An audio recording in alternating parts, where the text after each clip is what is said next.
Seriously, go even carjack us a camera ready. Jesus, I got a lot of hate the other day, but fucking hell. I point out the irrefutable fact, I can't help it if it's true, but the irrefutable fact that Disturbed suck. David Draymond's a fucking cunt and a Zionist piece of shit. Signing shells that were being dropped on villages. Fuck you. And don't, if you want to call me the clown. He's the fucking idiot with the stupid piercings who's there signing shells for the Zionist occupation force. I'm not the one doing that. But go ahead. Any Zionist bots, come at me. And, the comments, please do. Come and give me more hate. It was fucking hilarious. Comedy gold. It also boosts my channel. Anyway, I'm going to talk about terrorism. I've only got a few minutes here. I'm really tired. It's very late. It's very early in the morning. Right. Now, you're going to mock people for the way they look because they don't wear a suit and tie. Well, that's another ugly trend that's coming back into fashion now, isn't it? Now, put a suit and tie on, you can become the president of Syria when you used to be a terrorist.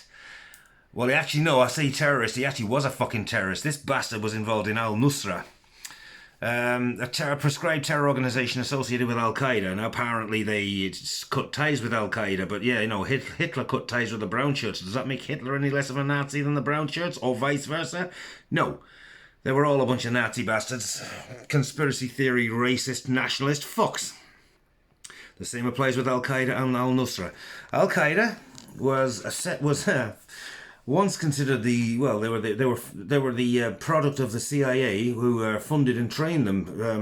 Their leaders being two of them basically. The most infamous of all being Osama bin Laden, a spoilt little Saudi millionaire or billionaire's son, who decided to become some kind of Wahhabist cultist, about as Muslim as, Islamic State, and as well, just like Zionism is about as Jewish as the Nazis are representative of German culture.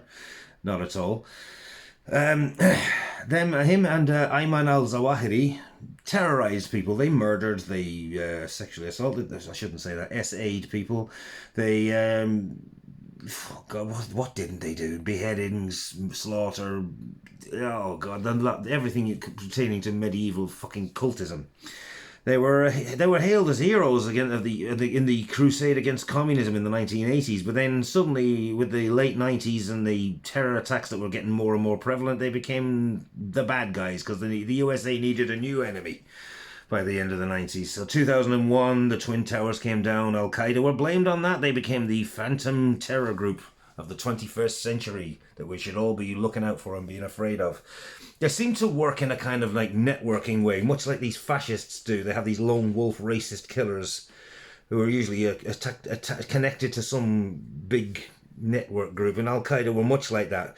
I think it was 2004, I believe Madrid was bombed. Jose Maria Aznar of the Partido Popular, or Popular Party, tried to blame this on the Basque separatist group ETA. No one believed it. He lost the election. Fuck him. Because it was basically some affiliates of this Al-Qaeda, whoever that is. Al-Qaeda means the base, by the way, of the foundation. Now, in 2005, they bombed London 7/7, so that was literally the 20th anniversary of this a couple of days ago. People have been commemorating it, and it was a brutal fucking thing. Now, that is textbook terrorism. Textbook. Al-Nusra in Syria, who were backed by the West, again, like Al-Qaeda had been in before, along with the Mujahideen in Afghanistan, which is where Al-Qaeda were mainly operative in the 1980s. Al-Nusra were being treated as the good guys. I believe they've severed ties with Al-Qaeda, but like I say with the Nazis, does that make them any better? Your man, the leader, puts a fucking tie on, shakes hands with the American regime, and he's suddenly not on the terror list of international proscribed organizations anymore.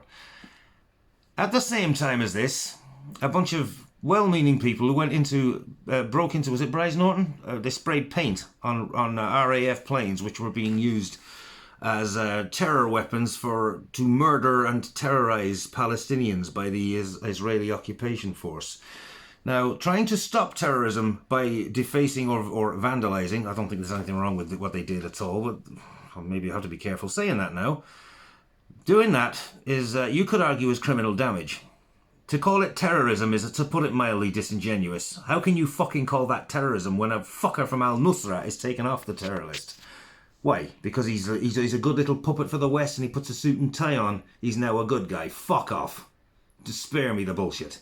Now, 83-year-old retired vicar called Sue Parfitt, I believe her name was. I'm away from my computer right now. She was arrested for protesting against this ban of Palestine Action, and she's now been charged with terror offences.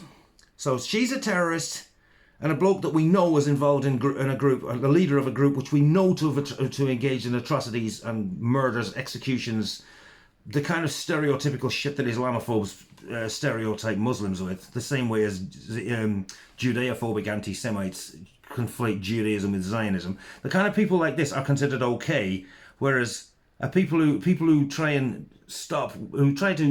damage or affect in one way or another weapons that are being used to fuel and fund this genocide are being treated as terrorists, as is an 83-year-old retired vicar.